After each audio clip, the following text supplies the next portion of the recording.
Генрих Ильич Летинский – советский композитор и педагог, профессор, заслуженный деятель искусств РСФСР и Чувашской АССР, народный артист Якутской АССР и Татарской АССР, лауреат Государственной премии РСФСР имени Глинки. К 120-летию композитора Музей музыки и фольклора народов Якутии представляет вам виртуальную выставку «Генрих Ильич Летинский. Эпоха якутской музыки». Генрих Ильич Летинский родился 4 марта 1901 года в небольшом городке Липовце Винницкой области в семье учителя. Юность Летинского совпала с первыми годами революции и первых преобразований в стране. Вопросы повышения культурного уровня рабочего класса, приобщения широких масс к сокровищам литературы и искусства стали наравне социально-экономическими вопросами. Устремления молодого Летинского совпали с требованиями времени. Он был одержим желанием отдать все свои силы на строительство новой музыкальной культуры, на создание очагов музыкального просветительства. Он, учась музыке в родном городе, уже мечтал организовать в Виннице оперный класс, оркестр и даже филармонию.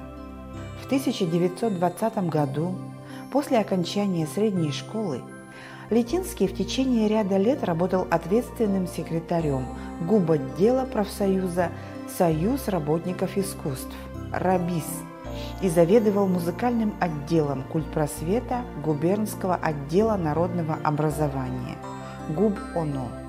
В 1922 году он поступил в Московскую государственную консерваторию в класс композиции к Рейнгольду Морицевичу Глееру. Музыкальное просвещение широких народных масс влекло студента Летинского к налаживанию тесной связи студентов консерватории с рабочей молодежью. Трудящихся приглашали на выпускные экзамены студентов композиторского факультета. Московскую консерваторию в 1928 году Летинский окончил с золотой медалью. В сезоне 1932-33 годов в Большом зале Московской консерватории состоялись памятные концерты лауреатов консерватории, занесенных на доску отличия к 15-летию Октябрьской революции. Произведения Летинского звучали там, и, как свидетельствуют его близкие друзья, он бережно хранил ту афишу. Со студенческих лет Летинский с увлечением изучал фольклор народов СССР. Это было новое веяние в советской музыке. В этот период многие композиторы Москвы и Ленинграда обратились к фольклору народов СССР. Первой стала изучаться традиционная музыка Советского Востока. Созданием новой музыки советские композиторы стремились способствовать становлению молодых композиторских школ в республиках Средней Азии. Музыковед Алла Григорьева отмечает, что первые произведения этого направления привносили на национальную почву откристаллизовавшиеся формы европейской музыки. Они как бы продолжали линию русской музыки о Востоке.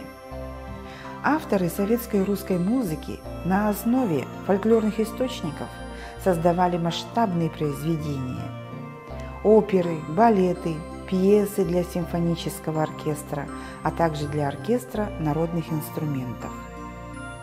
Изучение народной музыки Кавказа молодым Летинским было очень трудной задачей. Пентатоническое одноголосное пение и исполнение на одноголосном музыкальном инструменте, непривычность звукоряда, увеличенная секунда создавали для композитора, мыслящего классическими музыкальными формами, сложности гармонического осмысления народной музыки. Но, приложив усердие и весь свой талант в постижении музыки народов Кавказа, композитор понял ее ключи. Дух, самобытность, язык, стиль музыки каждого народа этого региона. Молодой Летинский создал 4-й квартет на основе мелодий Саят-Навы и дагестанскую сюиту, несколько произведений на темы армянского фольклора. Пятый квартет Туркмениана, удостоенный первой премии на всесоюзном конкурсе. Это был опыт изучения композитором духа, языка и стиля туркменской музыки. В дальнейшем, когда композитор работал с молодыми национальными кадрами из республик Средней Азии, он вместе со студентами-композиторами постиг языки чувашской, башкирской, татарской, алтайской народной музыки. Я, как ученик своих учеников, начал постепенно постигать внутренние особенности интонационного строя народной музыки и дифференцировать их по национальному, сущностному признаку. Постепенно я стал различать тонкости и индивидуализированные черты каждого пентатонического языка, писал Летинский в воспоминаниях. Обращаясь к народному материалу, вспоминает вдова и в прошлом тоже ученица Летинского, композитор Роза Давыдовна Ром. Он не отбирал, а вбирал в себя тему. Она становилась для его сознания живым организмом со своими особенностями характера, капризами, порой неуправляемостью, но обязательно со своей логикой поведения. В 1933 году, в возрасте 32 лет, он был удостоен высокого звания профессора Московской консерватории. Он был прекрасный преподаватель с большим творческим подходом к каждому студенту. В 1924 по 1943 годы он преподавал в Московской консерватории теорию музыки и сочинения. Был заведующим кафедрой композиции и деканом композиторского факультета. С 1947 года он профессор по классу полифонии и сочинения в Государственном музыкально-педагогическом институте имени Гнесиных. В эти годы он вел эти дисциплины в Казанской консерватории. Его ученики – первые профессиональные композиторы Республик Советского Союза. Его ученики неизменно тепло и с большим уважением отзываются об учителе. Летинский – автор виртуозно написанных многочисленных сочинений самых различных жанров. Среди них балеты, оперы, оперетты, струнный октет, 12 струнных квартетов, ряд концертных пьес для разных инструментов, 3 вокальных цикла, посвященных теме Великой Отечественной войны. Научно-исследовательская деятельность Летинского – это фундаментальный труд «Советское полифоническое искусство». 3 тома «Задачи по полифонии», «Образование имитации строгого письма». Это весомый вклад в научную и педагогическую музыкальную мысль, а также множество статей и прочих публикаций. Из воспоминаний Эдуарда Алексеева. В 1944 году во главе бригады работников национального искусства, литераторов, артистов, народных певцов Марк Николаевич Жирков прибыл в Москву.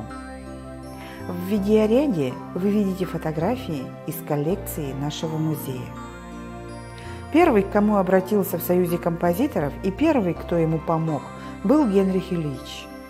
По его совету Жирков привлек к работе 16 композиторов, которые в короткий срок написали множество произведений на якутские темы. Но когда речь зашла об опере и балете, Жирков настаивал, чтобы именно сам Летинский занялся этим. Генрих Ильич, следуя совету своего учителя Глиера, был против соавторства музыканта европейской школы и национального композитора-мелодиста. Национальное творчество может сформироваться только силами своих молодых, талантливых, квалифицированных национальных композиторов. Но все же он согласился работать над оперой в соавторстве с Жирковым, возможно потому, что Якутия была одной из тех немногих республик, где у Генриха Ильича не было учеников. В соавторстве они написали первые якутские музыкально-сценические произведения, эпическую оперу «Нюргун Ботур» и сказку-балет «Полевой цветок». Развитием этой работы стали оркестровые рапсодии Летинского «Эсэх» и «Айхал». Марк Николаевич Жирков – талантливый самородок, собиратель, хранитель и знаток якутской народной музыки. Он писал музыкальные темы персонажей оперы, а Летинский делал оркестровые партии. Генрих Ильич со свойственной ему мудростью, интеллектом и творческим гением разобрался в душе, языке, стилях и методах выражения музыкальной основы якутской народной музыки. Ведь он уже имел огромный опыт изучения и создания оркестровых симфонических произведений народной музыки многих народов, тюркских в том числе. В результате он настолько глубоко погрузился в мир якутской музыки, что создал ряд прекрасных произведений. Совместно с Жирковым оперы «Нюргун Ботур Стремительный», «Красный шаман», «Сыгый Кырнастыр», лирическая опера на либретто Иакима Дмитриевича Избекова и Чагалгана. Балеты «Полевой цветок», «Алый платочек», «Радость Алтана», одноактный балет, посвященный первооткрывателям якутских алмазов. Оперетта, музыкальная комедия «Здравствуй, университет».